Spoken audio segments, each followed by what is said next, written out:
All right, boys. Welcome to another installment of this week's Rockwall Veterans Business Alliance Facebook Live. We got with us today Mr. James Kennard from Action Pest Solutions is going to help us discuss the importance of working smarter and not harder. You guys doing all right, boys? Yes, that's sir. right. He loves to work smarter. At least I do. Boys. All right. So it's been a great week. What do we got today? Thursday, right? $10,000 Thursday. Jeff, is that what's happening today? All right. One of you guys has something up, volume up. That's good? Good.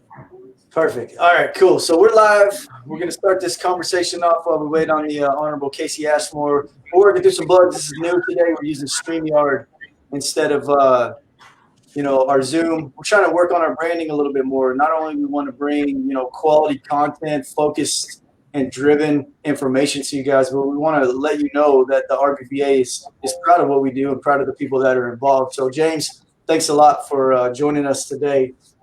We always kick this off every week with a business spotlight. And what we're going to talk about today is our Marine Corps veteran friend, Stephen Cardone, who owns Knucklehead Media Group, Knucklehead Agency. And what they do is, I'll post this information in the comments here, but, Knucklehead basically brings dead leads to life through podcasting. They help companies that have a digital presence, connecting their message, their outbound content delivery, and subsequent inbound rev ops that function together. So we want to throw this in here right now. Give me a second. And Doc, while I do this, why don't you take over so I can answer the Honorable Casey Ashmore? There he is. Yes, absolutely. Absolutely. And yes, sir. I've actually been on Stephen Cullen's podcast, and it's helped with my branding, and it's helped take me to another level. And it also gets you out there with other like-minded people to help you create success within your business. I know James knows who Stephen is, and he is an incredible and valuable asset to our community as well as to the Rockwall Veterans Business Alliance. So we just want to give a big shout out to Stephen, Knucklehead Podcast. Keep up the great work. We look forward to continue to grow with you. As for today, we have the Ironman Mentality, innovation and working smarter and not harder. So we have James Kennard, Action Pest Solutions, the bug slayer. And I want to give a big thing. I bet some people don't know, but today's James's birthday, folks. So happy birthday to the bug slayer. And James, give us a moment, not a moment, but tell us a little bit about you, how long you've been in business, and how has the RVBA helped you grow? Well, I've been in this industry for 20 years now, but here in Rockwall, I've been working at it for 5 years.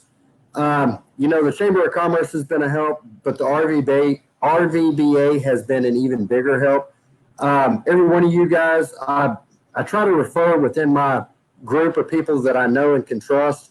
And every one of you guys have pulled through, whether it's Ben Northcutt, Rannigan, Mr. Skinner, Michael Smith, any of you guys that I've referred out in my work, y'all done exceptional high standard work. And that's where my benefit has come, is being able to refer y'all out. So, I want to kick it back to y'all and say thank you for y'all's integrity. Jeff Skinner talks about that all the time, integrity. And it's number one. You guys have shown it. So that's how y'all have helped me the most. Number two is I'm able to connect a lot of our veterans here locally. I'm not a veteran myself. I'm a patriot. But I'm able to bring them to, whether it's Jeff Skinner, whether it's Aaron Withrow, and Dr. Rannigan there. I can call any one of y'all and say, hey, man, I've got a veteran that just moved into the community, and they need some, resources. They need to be connected. And I can count on any one of y'all to pick up the phone and say, who you got and what's his number, or what's her number in some cases. So, absolutely. Yeah, that's where y'all have helped me the most. So what am I looking for? I'm just looking to grow with you guys. I'm looking to become that integrity that y'all can rely on too. Y'all have made it a challenge for me.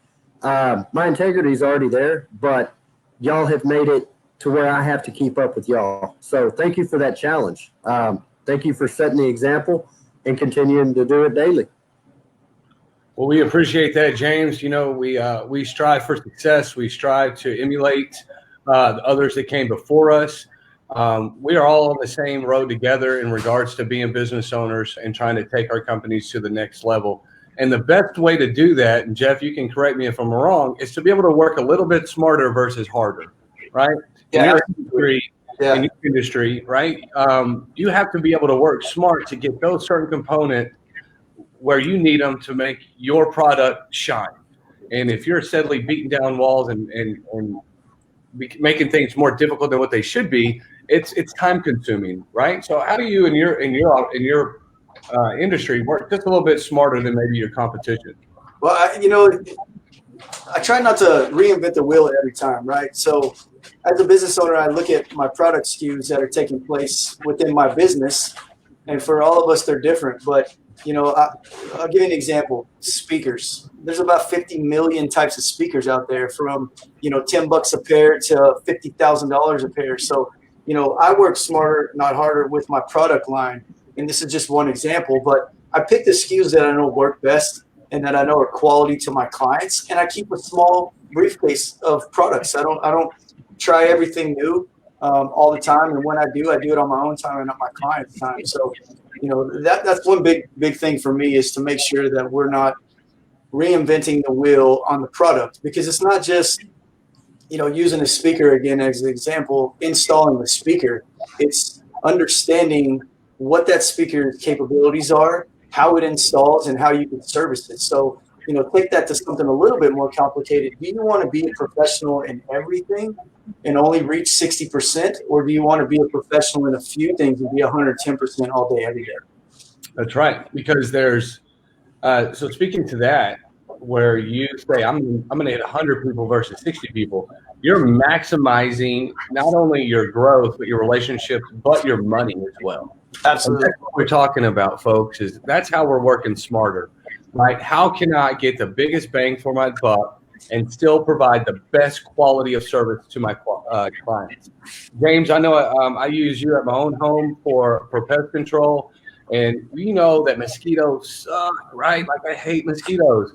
And you have presented a product at my house where you put these little buckets of whatever mosquito killer shit, and I don't have mosquitoes any problem. Whereas I was steadily spraying myself with off, or putting these candles up outside and these citronellas and all this other garbage just so I wouldn't get bitten by mosquitoes. So I employ you thinking outside the box to help clients out. So what have you also added to your pest control company that helped you just stay a little bit ahead of the game and where you're not working as hard as you should?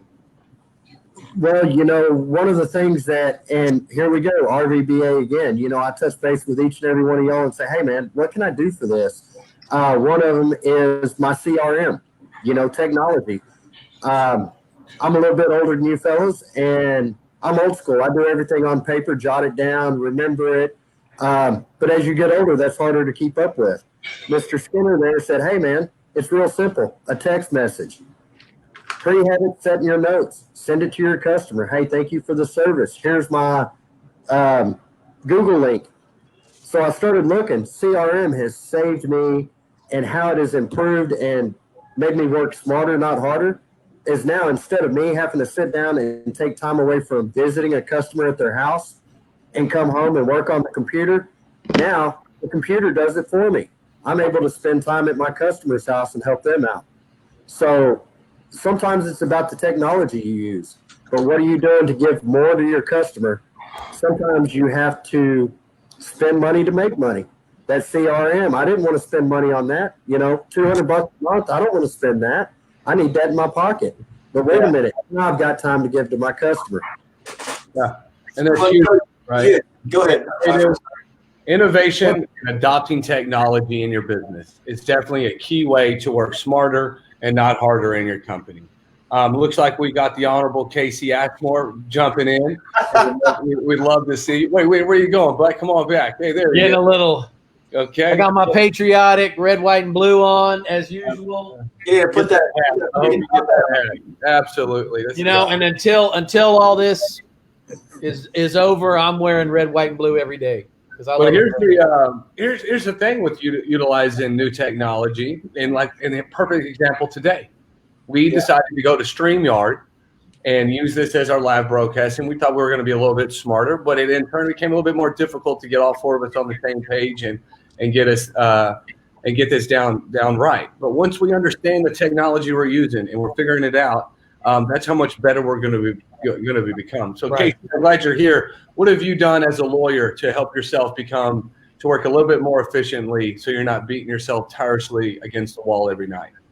So I think it's critical to be an early adopter of technology, kind of like James was saying, and you've got to make those capital expenditure. You're talking about a CRM database.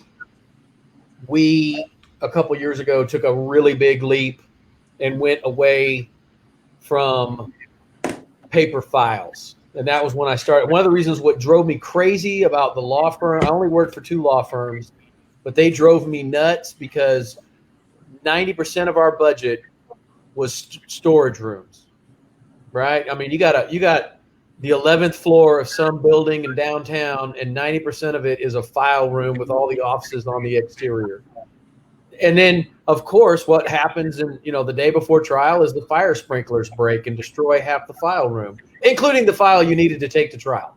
I mean, it's just Murphy's Law, right? And so going to the cloud, which was very risky. Everybody thought the cloud was going to be this very unsecure thing. It's actually turned out to be amazing. And now that there are cloud-based firm management tools and software, that was another big purchase, came about 2.5 years ago. And it's kind of like what James was talking about. Like, I really didn't want to take that leap, and it was a big leap of faith. Is this going to work? Is it going to make us more organized, more efficient? Now we hardly have any paper files. Most of our files everything comes in electronically. It's scanned in. It's preserved forever in the cloud. And, but that was a big, scary moment when you're, kind of like that Tony Stark. Do I build the war machine, or do I keep this red and gold suit? That, hey, man, this gray, ugly suit got me out of that cave in Afghanistan.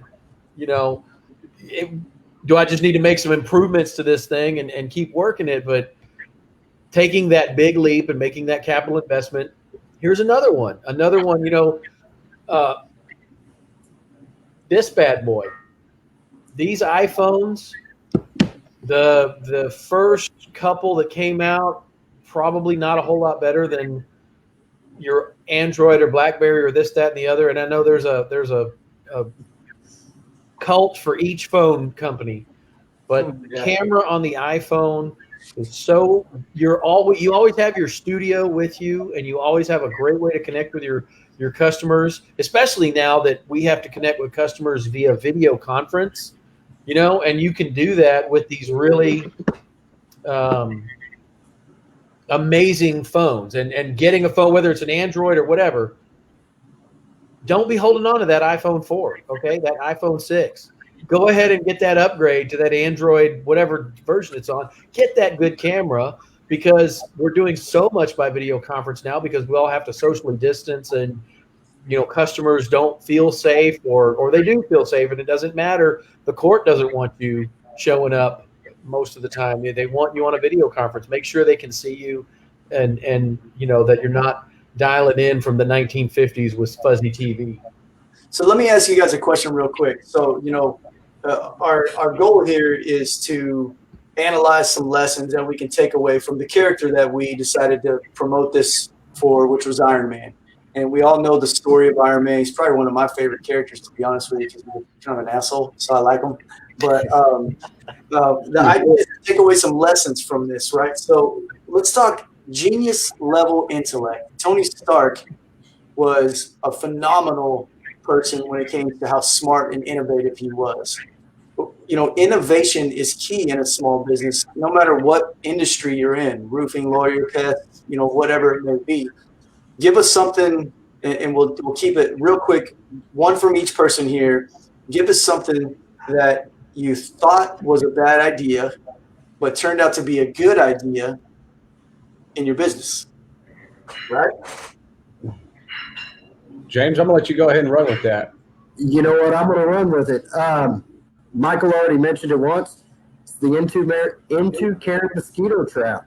Man, I've done this 20 years. I've seen all the gimmicks. You may think that you look at it and go, man, that's junk. That's not going to work. I do the same thing. I'm in the pest control industry, and they bring new products, and I look at it and go, there's no way. And I laugh, and I wait for it to fail. This product here, I thought the same thing. I thought, man, this is not going to work. But I gave it a shot. Just like the other innovations, I gave it a shot. Let's try it out. Put it in my yard. Let's see what happens. Man, that thing has been the best innovation. It works on mosquitoes. I mean, it stops them. Now, one of the key things is you got to maintain it well. I've got a few customers that I didn't maintain well enough, and it didn't work right. But with any new innovation, you got to try it out. You got to give it 110% to either succeed or fail. So that would be the one thing that was an innovation that I said, let's try it, and doing it for 20 years, I've used the same chemicals over and over and over again. When I first got in this industry, my boss used the same thing over and over again. And I'd go to the seminars and I'd look at the new products and I'd say, hey, let's try this. He'd say, no, it's not going to work. It's junk. And then he'd turn around and he'd let me try it and find out that, hey, sometimes you've got to change. You've got to try the new innovations out there and see if they're going to work. You got to adapt or die. Yeah, that's 100%. If anybody knows my wife, she knows that I'm a big risk taker. I am always trying something new. I am always looking for the next idea, the next way for me to be able to create some new form of passive income, right? Yeah. That is my gig, right? I love to be able to make money without doing anything, right? Like it's the American dream, okay? Money, buddy. And you can do it, right? It's called Swiss money, right? It's called sells while I sleep soundly. And there's a lot of risk involved with that. And one of my, the newest thing that I got going on in regards to being innovative is I'm going to kind of keep this under wraps, so don't tell anybody, all right? So if you're out there in Facebook land and you're watching this, keep this a secret. So we're opening up a trade share space, right, to where we can start bringing different trades together under one building and be able to work together as a team so that we can provide exceptional services for our clients. Love it. Right? And so that's me trying to think outside the box. That's another guy, Ben Northcutt, who's on board with this. And we're really trying to create a place where if one trade is hitting a brick wall, they can come in and talk to another trade all underneath the same room. So it's costing some money to build this out. It's costing some money to get this off the ground. But myself and Ben and some of the other guys that are involved are really pumped up about it. And I'm super pumped up about it. But if you ask some other people, this lady in here, she's like, Mike, you're crazy. But it works. It pans out, right? I'll tell you another one. When I bought my mobile drug and alcohol testing company, people thought I was crazy. Nobody's ever going to hire somebody to go on site and do drug testing. I was like, yeah, they will. I swear to God, they will. People are lazy. They got to have it now. Yeah. Where am I 10 years later? Fucking killing it. Now I'm doing COVID testing, right? So it's all of this. When innovation requires risk, right? We have to know that as a small business. If we are going to be innovative, we have to take the risk. Look at Tesla coming out with the electric car, right? Huge risk. Nobody wants to drive a damn electric car. There's no power. There's no torque. I can't tweak it. I can't lift it. I can't do any of that. Look at them. Their stocks have not suffered ever when they started a product. You know what's funny about that is that when he created that car, he opened up the API and all of his secrets so that way other people would emulate or try to imitate what he was doing, which then in turn boosted his business tremendously, skyrocketed it. So innovation is key, man. I mean, that's one of those things where, and I think you hit it on the head there, Doc, when you said about the risk factor, because I don't care who you are in small business, how far along you've been in business, blah, blah, blah. Risk is risk. It doesn't matter if you're a $5 million company, $100,000 company, risk is risk. But unless you risk it, really, where's the payout? Right? Casey? So innovation. What have you done to innovate in your business that you thought was a bad idea but turned out to be a good idea? Scaling. There you go. Scaling. Okay. Terrifying. And, the first time I remember the decision, am I going to hire this paralegal? Am I going to hire this legal assistant? Am I going to stop trying to squeeze the eagle off of every quarter that comes through my door? Yeah. Right. And then I realized later what a dipshit I was for trying to squeeze the eagle off of every quarter. And, because when you're the head mail clerk, file clerk, trial attorney, bottle washer, and cook, you're wearing a lot of hats. And is it more efficient for me? Can I mail the mail better than any fucking buddy? Probably. Maybe not. Right? But what value does that bring to I can't bill my client for that. Yeah. I can't generate revenue for the firm for that. But what I can do is I can outsource that to a young person, provide income, that is a blessing. And I learned that later, right? When I hired my first attorney, I was terrified of hiring my first attorney, right? And you're talking about multiplying yourself. You then have to expand the amount of insurance you carry. You have to have insurance for work comp. You have to have insurance for work problems. And, you just got to start figuring out, you're going to have to embrace liability to multiply yourself. But if you can multiply yourself to where you're managing people and managing systems, as opposed to being the technician on every little thing, then you will have, and it's not what Doc said, you're not going to sleep soundly because you're still, the buck stopped on your desk. Yeah. But scaling was something that I was really against. I was afraid of it. And I, eventually embraced it. You get those butterflies in your stomach, there is no courage without fear, right? And you know what you have to do with fear? You have to stifle it. You gotta let it have its 30 seconds. You're right. Okay. All right, fear. You can have your 30 seconds. You get control of your breathing, and then you start working on the problem, right? Yeah. And then you just dive in, and that was a big step. And then we've been very fortunate because we really never looked back from that decision. Now we have 5 lawyers and 10 employees, and we're totally blessed, right? And looking to scale that even more at some point in 2020 and 2021, Corona notwithstanding. So embracing that fear and running with it. Ironman could have just, put the little chest plate in, kept the shrapnel from moving into his heart, and just kick back and let the rest of the group, the rest of the heroes, he could have never been an Avenger. And I want to segue into what Doc was saying about putting together a team of like-minded thinkers, and they don't have to be in your industry space. In fact, I think it's better that they aren't. Mm-hmm. But, one of the big things that you can take away from any of the Avengers, including Tony Stark, who is an original Avenger, not the original Avenger, but they have a mastermind group.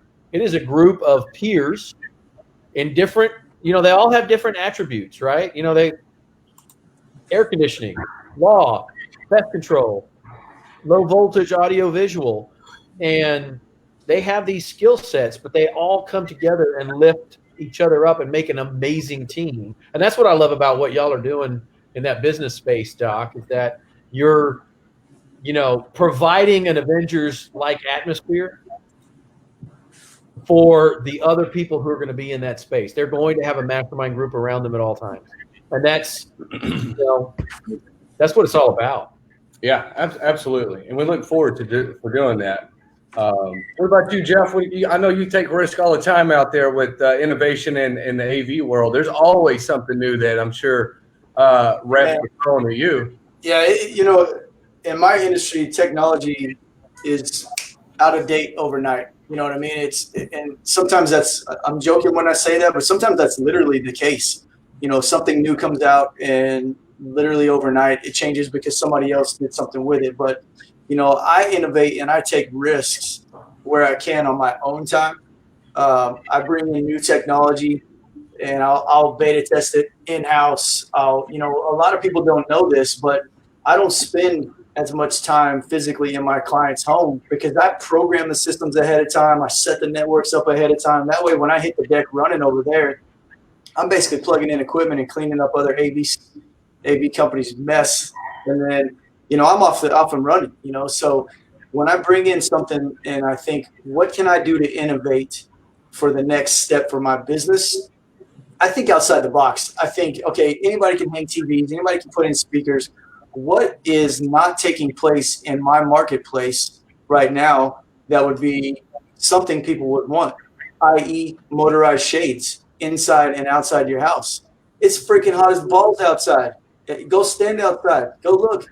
But if you put motorized shades on your patio, now you have a fresh area to cool off and hang tight. So to answer your question, I have to continually innovate in my business. It's a weekly thing for a technology expert like myself to stay on top of this stuff. Am I perfect at all of it? Absolutely not.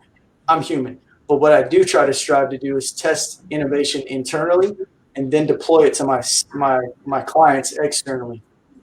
Hey, you kind of segued right into our next Ironman topic, proficient and engineer. You mentioned something very key. Whenever you got a new product, you said, I already have their network ready. I already have this ready. I already have that ready. So when you go into that client's home, it's a plug and play. And I can't tell you how important that is for any industry out there. It's well prepared so that you're the most proficient for your client. So what makes you elaborate a little bit more on that, Jeff, and we'll just round table that. How have you become more proficient in your industry? So by doing, I'll just sum it up right there. By doing, there's no industry school for me. There's certifications out the wazoo, but there's no Eastfield College that's going to teach you how to be an AV technician. So with that being said, you know, my whole thought process when I gain the trust of a client and they now become part of the Black Level AV family and they're paying me to do a service, I want them to see that the whole process has been thought out from start to finish, which they don't really see that until the end product is there and they go, wow, you got all of this done in that short a time? Well, yes, this is why. Because you gave me all your credentials up front. We talked about exactly what you needed from the get-go. Then we carried it out and delivered it prior to being on site. So when we show up, I'm not in your house for 4, 5, 6 days. Ask yourself this question. Anytime you need something from a service provider, heat, cool, plumber, whatever, you want them in your house, you want the solution fixed, and you want them out. Is that a correct statement? Fair enough. Because Absolutely. when somebody comes into your home, you know, people are having to pause their work. You know, they're having to be quiet or they're having to go to a different room because you may be making noise. So, man, I just try to do as much as I can up front to first and foremost establish the expectations from the client and know exactly what they want. Not assume, but know exactly what they want. And then from there, I create the game plan and I do as much as I can up front so I'm in their house less. Absolutely. That's good stuff. What about you, James? How are you becoming more proficient over time? I mean, you say you've been in this industry for 20 years. And so I know you've seen a ton of stuff that worked well, stuff that's worked phenomenally. But what has really helped you grow and become more proficient as a bug slayer? You know, it's right there with what Jeff said. The customer wants you to come resolve the issue and they want it done, and they want it done now. They don't want to wait till, hey, 3 days from now I'm going to come back with the traps I need, or hey, 3 days from now I'm going to come back with a chemical. So to be proficient, sometimes you have to have extra, a stockpile on hand per se. Mm-hmm. Make that communication on the phone. You know, what kind of problems are you having? Where are you seeing them? If you're keeping up with your industry, whatever your industry is, and you're doing the best job that you can, you're constantly researching, saying, what can I do different? What can I do better? Where can I improve? So proficiency, like in Jeff's, is knowing that, hey, I'm going to need, and I'm going to botch this up, but I'm going to need a T6 cable connector or whatever. He's got those on hand. He doesn't show up and go, oh man, I forgot the connectors. Damn, oops, I'll come back tomorrow and fix it. He's there with everything he needs on hand right then and there. Same with me. It's being proficient, having the traps on hand, asking the customer, what size house do you have? How many square feet is it? In this area that you're having the problem, how many square feet is that? Don't show up with enough chemical to put out a small fire. Show up with a tanker. Get ready. Let's rock this and do it. Got a funny story for you. As you're giving me kudos for not forgetting stuff, I went to install a TV last week and forgot the freaking mount. I mean, it happens for sure, especially in the construction world, and I'm sure in a court setting that's got to be a really pain in the ass if you're getting ready to open up court and you look down and you don't have your case files with you, huh, KC? How many times has that happened? That only happens once. That's right. That's right. And it going to court it's like deep sea fishing. If you don't have it, you'll want it. And I'm going to tell you what, when I pack up, especially when you're a long way, last January, right before the Rona, we tried a case way out in East Texas, in Cass County, Texas. And we were out there 3 nights. And I'm going to tell you what, man, we brought everything. We brought our own projectors because we had no faith that this state-of-the-art courtroom, and it was a state-of-the-art courtroom, would work. Again, being innovative. You've got to own everything, right? Yeah. And if you've got to put on a presentment of evidence that requires some video projection, whether that's witness testimony from a witness that's too far away to come to that courthouse, or you want to put on a PowerPoint slide, whatever you want to do, you better be ready to do it. And I'm going to tell you what, that judge was blown away because we couldn't get the technology in the courtroom working. And I was like, Judge, why don't we just go ahead and take an early lunch break? He came back. We had 2 projectors up. We had our own screens, and we were ready to rock. We had speakers. We were ready to rock and roll. Jeff Skinner had a lot to do with helping us put that technology together by sourcing it for us and recommending it. But again, mastermind, right? That's the Avengers team right there. But the fact of the matter is that we were ready to go with everything we needed to accomplish the mission. And I'm going to tell you right now that if we hadn't been able to play that video, that case would have gone much differently. That 30 seconds of video changed that whole case. So let that be a lesson to you, kids. Whatever you post, whatever you say on social media, whatever you put in the world, 30 seconds can ruin your life. Yeah, or make your day, right? Make your day, right? Hey, there's a little thing where it says, where did it go? Become a true craftsman at whatever it is that you have set out to be, right? I got that highlighted here too, man. And so if you're in whatever profession you're in, you better become a craftsman in that profession. When I got into the roofing industry, I'll be straight up, man. I knew little to nothing in the roofing industry. But then I decided that if I'm going to be in this industry, I'm going to learn as much as I can. So I began to learn. I began to dive deep into knowledge and books and going out to Owens Corning manufacturing plant to see how those shingles are made. I began to go to other roofing companies and talking with people that are more successful than me. I began to watch how the crews installed the process of how it went. And over time, I became a true craftsman at what I do. And I became more and more proficient at what I do. I remember the very first house I put on, right? I was like, you know what? I got this. I was 7 bundles short. It was 7 o'clock at night. Okay. My guys were done. I was done. I come back. Oh my gosh. I'm hauling ass all the way back out to McKinney to drop off shingles, right? Because I wasn't as proficient as I could have been. Yeah. And over the years, we learned those hard lessons in life, and we no longer make those lessons. I'd rather take material back than bring material to somewhere, right? Yeah, absolutely. And that's how we become more proficient at our jobs and stay abreast of and make our clients happy. Just like you stated, James, you'd rather have it, not need it, than need it, not have it. That should be the case, man. Like I'm like you. James, I'm a client of James as well, and he came out to refill my mosquito traps, and he brought a second one. So I'm like, hell yeah, we got no mosquitoes. But I'll tell you one thing, with a background in project management, before I started Black Level AV, I managed jobs from Key West to Kauai, Hawaii, and everywhere in between. So when you got to put together a project like that, and we're not talking about, down the road 10 minutes, I can go to Home Depot stuff. You're talking like putting something on a ship and shipping it over across the world. Man, you really got to stop and think. And we've talked about this in previous, discussions that we've had, to take a step back and really consider and think about where you're trying to head, right? Casey uses the boat analogy a lot, and I love the one that he used.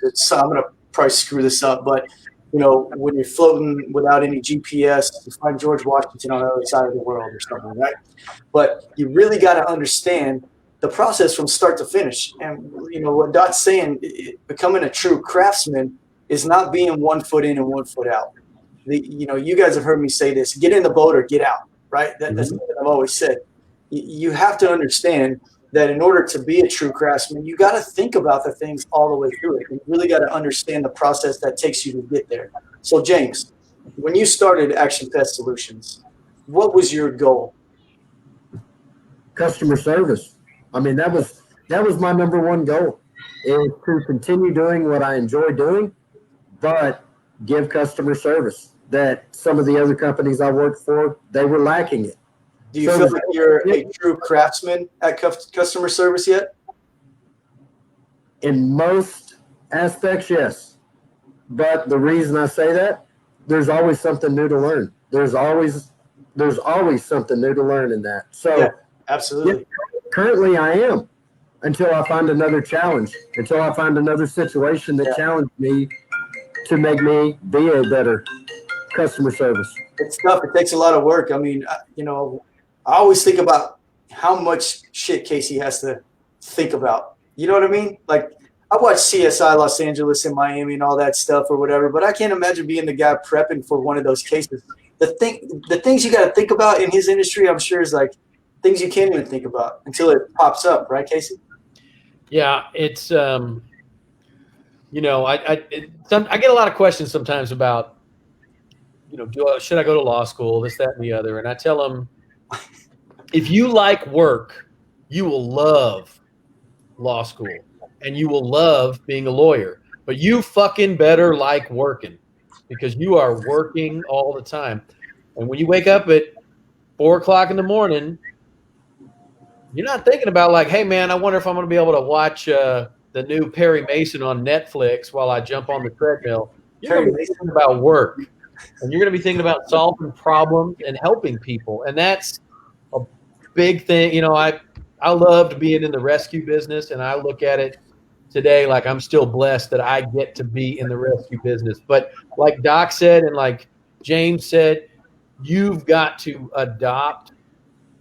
I mean, when you finish your schooling, as it were, and that's the beginning of your education, right? And I think y'all all felt the same way, right? You got out of whatever professional training it was, right? James had to go get a license from the state of Texas, so that means he had to memorize more shit about bugs than we all ever want to know. Right? He had to know poisons. He had to know ratios. He had to study chemistry. He had to do a lot of things to get that license, because those chemicals can mess him up, mess up his customers. And they're, the state of Texas doesn't just go, oh yeah, sure. Here, you can walk around with some of the most toxic shit we make in the state of Texas and do whatever you want with it. That's not how it works. Yeah. So there's a mastery, and you've got to stay, like Tony Stark, right? Like, innovative, adopting, and educating himself constantly. Like, he didn't stop when he built I think 49 different suits in the Tony Stark Avengers universe, not counting the 5 or 6 War Machine suits. So like that is constantly learning, innovating, building, making it better. And you can't do that if you stop learning, because Doc and I have this connection with, there's an author out there that we like, and he's not perfect, and he's had a rough 2020, but his name's Grant Cardone, and Grant Cardone is a guy you both like, because Grant really pushes education, whatever it is, be the master at it and always be honing, always sharpen the saw. And I know I've told you this story on different RVBA lives, but I was at the Kroger a few years ago, and I ran into a friend of mine here in town, Dave Mallard, and he's been practicing law 41 years this year. But Dave Mallard and I had sparked up this conversation, and yeah, we were nerding out on the law. Everybody else was walking by, probably, man, I wish I could listen to them when it was bedtime because that put me right to sleep. But, David was like, you need to join the Texas Bar College, and that's not an easy thing to do because that's like the nerdiest nerds, right? You got to take 80 hours of continuing education in 1 year to get into the bar college. And not only is that expensive, right? Because I didn't know, is that going to be a good investment? Like most CLE is a couple $100 per hour. So you're making a financial investment. And then on top of that, you got to stay in the bar college, you got to take 30 hours a year, every year after that. So, but on the other hand, when you're talking about sharpening the saw, being able to innovate, being able to stay, maybe, you don't have to be at the top of everyone else's game. You have to be at the top of your game. You got to be better than this Tony Stark you were yesterday. You got to be working on suit number 51 if you've already built 1 through 50. And I think that's just a way to do it, making that investment and never stop learning. That brings us to our next kind of a topic about strength and durability that almost makes you feel superhuman. I mean, you said right there, you got to put in 80 hours plus money to be able to be a part of this bar association, right? That's not cut out for every lawyer out there. No. You know what I mean? That's something where you begin to build the strength as a lawyer. You become a little bit more credible as a lawyer by being in that association, I'm assuming. The same thing applies with me. I'm part of the NRCAT, right, which is the North Texas Region Roofers Association, right? You got to pay in to get that. You go to these yearly events. You learn new industry trades and standards. It's a mind beating. You just get this knowledge full of, you know what I mean? They just shove your brain full of knowledge. And when you get out there, you don't even know where to begin. And I'm sure each of y'all's industry offers the same sort of continuing education. I just paid for another one that's coming up in New Orleans in February, where we go and we meet what is always a new standard, right? There's always a new standard. And if you can't have enough stamina within your business and or within yourself to be able to adapt to these continuous changes, the new laws that are being put forth. And I'll give you a prime example. Dallas County said, hey, roofers, if you're going to put a roof on, you got to have a COVID supervisor on station with a sanitation station set up, and you got to take their temperatures, and you got to do this, and you got to do that, and you got to turn this shit in. You know how many people would quit, right? they threw you a cold ball. They're like, I ain't doing that crap. We're just trying to put a roof on, right? And so I show up, and regardless of who I know, right, about COVID, you know what I'm saying? So I show up. I was a little bit more beneficial than other roofing companies, right, due to my other stuff that I do. I show up and I do it, but I'm temperature screening my roofing crew, and they're like, what are you doing, boss? And I had to tell them, right? I said, these are the new standards. These are the new guidelines. And so all companies across the United States, across the world, are adapting to these new standards that are being in place, which is only making us stronger and more durable business owners. So what new changes have you guys faced in y'all's industry that has made you even a better business owner? And you've stood the test of time. James? Well, that's a tough one. We haven't had a whole lot of changes recently. One of them is on termite inspections. But, then again, if I wasn't keeping up with my continuing education and paying attention, I mean, it's more than just going to those seminars. It's more than just being there because you have to and the state says so. It's actually focusing, paying attention. 20 years in this industry, and I'm still picking daily. I pick stuff up. I'm like, oh, wow, that's something new. I didn't understand that. I didn't know that, or that wasn't there 20 years ago. So, yeah, that's one of them is keeping up with the new termite laws. Y'all are all veterans. So did you know that if you decide to purchase a house and you need a termite inspection, that you don't have to pay for it? The seller does. That's something new. The seller actually has to pay for it now. Really? But you know that you get to choose who the seller picks. It's not at their discretion because it's protecting you, the buyer of the home. So they have to make the payment on whoever you choose. Most companies don't realize that. Most companies in pest control sway away from termite inspections anyways because of the liability. Bring it on. I'll take it. Good. No, now what about you, Jeff? I don't know if you don't really have much regulations or nobody kind of, I mean, somebody, obviously your clients will hold you accountable, but there's nobody that's going to come in and like code. I have to make sure that when we do a roof, there's code.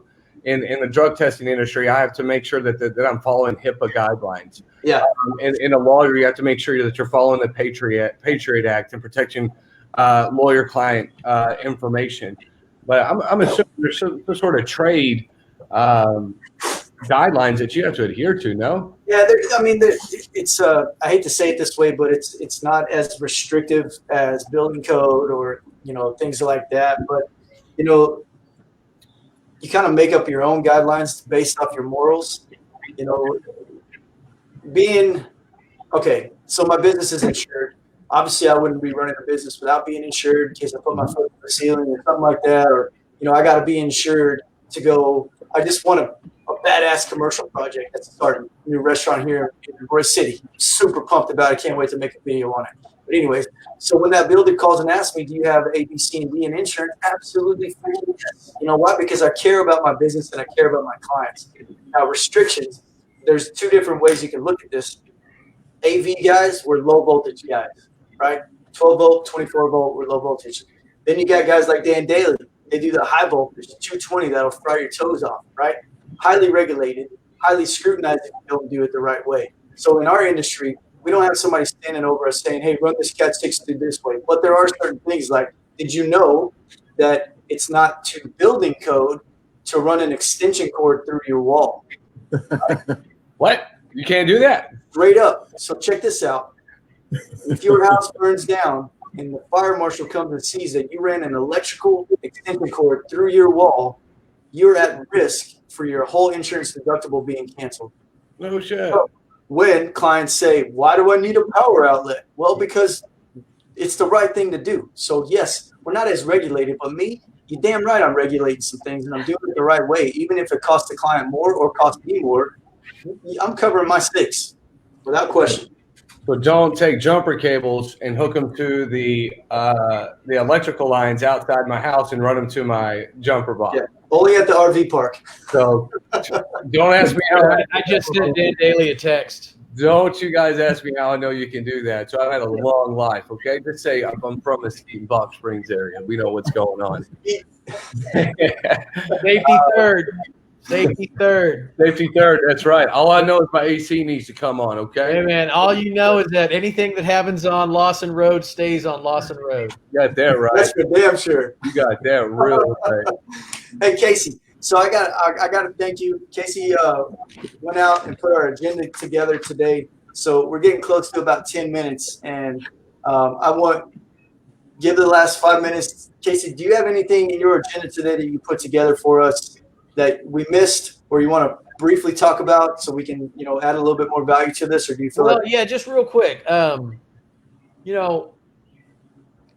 Man is more than a billionaire, right? He's more than a playboy. He gets his shit in one sock as you see the story mature. From Iron Man 1 to Avengers, 21.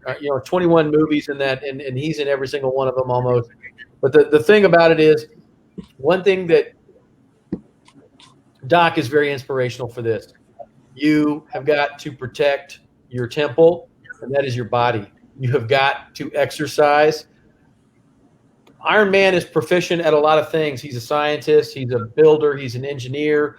He turns out to be a great father and husband to his wife, Pepper Potts, the love of his life, all that. Those are all important things, but go to the damn gym, Get to the gym. Take care of your health. Health is everything. Casey, And that is part of it. That's part of that strength, durability, endurance, what have you. You've got to protect your resources by balancing physical exercise. And anyway, No, James, thank you. I agree 100%, Casey. I live by 3 pillars in life, and it's God, health, and wealth. Anybody can define their God their own way. I know how I define mine.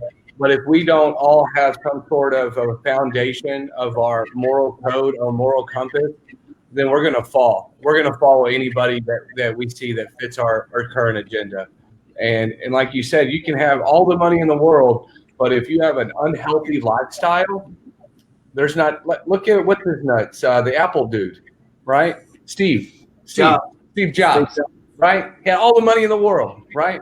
As soon as he got sick, where were all his friends? It's zero. Peace. None. They fired his ass from Apple, right? Yeah. Because he didn't understand the importance of staying healthy, building those quality relationships, and bringing success to everybody across the board. So that is crucial, and I appreciate that. I take going and staying healthy very, very seriously. I lived a life very unhealthy prior to me making some life choice changes. So again, I want to get back to James. I want to appreciate you coming on. You got anything that you want to shout out to us? Boy, you caught me off guard there. Yes. Yes. So yeah, I do want to touch on something. And I want to say thank you again, because each and every one of us are part of that. Thank you for being and doing what you're doing to help each and every one of us small business owners, but also let's think about what we do as business owners. At least the majority of us that I know, we're helping the community. So I want to touch on that. When we're running our businesses, each and every one of us are also supporting our local community. Like Casey said, there's nothing better than being able to survive and provide for a whole nother family. We're protecting this community by doing that. So when we're growing our business, when we're reaching that next level, kudos and thank you to each and every one of you, because you're adding right back into this community and you're helping another one survive. So yeah, that's what I want to touch on. Well, man, that's a perfect ending to tonight, because every week we do this because we love doing it. We do all kinds of things throughout the day, and we like to call it structured chaos. That's life. Well, the whole thing that comes with life. So, we do this for guys like you, James. We do this for ourselves. We probably take away more. I've said this in the past. Take away more from doing this personally than we give away, which we feel sometimes, because we just enjoy doing this. Gary V. Casey loves talking about Gary V. The dude did hundreds and hundreds and hundreds of these type of things for free. We're not looking for anything out of this. What we're looking for from the Rockwall Veterans Business Alliance standpoint, and this leadership team here, is just really giving back. Because when you're giving back, you're gaining more than you could ever imagine. So the Rockwall Veterans Business Alliance is a veteran and patriot, entity here. We hold no doors. There are no doors that are closed. If you're a vet, even the Coast Guard, or if you're a patriot, the whole deal, I welcome you guys. And the more people that we get engaged in the RVBA, the more impact we have. When we started and sat down as a leadership team a year and a half ago, we had 10 members, maybe 10 members. I have almost 60-something members of the RVBA. That's amazing. And all of these members within the RVBA are within our mastermind circle that we've talked about today. So when we talk about working smarter, not harder, it's as simple as it sounds, people. It really is. Use your resources. Use the friends you have. Hang out with people that are doing better than you. I guarantee you're going to find growth within those circles. And if you're the smartest person in the room, you need to, don't forget about your friends, but move to the next room, because that's where you want to level up. If you're hanging with level 5s and you want to be a level 10, get in the level 10 room. So with that being said, every Thursday we do this at 6 p.m. If you're interested in becoming an RVBA member, you want to get involved, or you want to get in on these RVBA things and run your suck with us, hit us up on our Facebook page, send us a message, or pull us over when you see us out in town and give us a holler. So We appreciate your time, boys. James, thanks again, man. We appreciate what you're doing for the RVBA, for being a fine patriot and being an upstanding person to talk about the RVBA. We appreciate the shit out of you, man. Thank you. Absolutely. All right. Thank you. Have a great evening. We'll look forward to next Thursday. Semper Paratus, Casey. Semper Fi, Marine. All right, boys. Y'all have a good night. Thanks. Later. You too.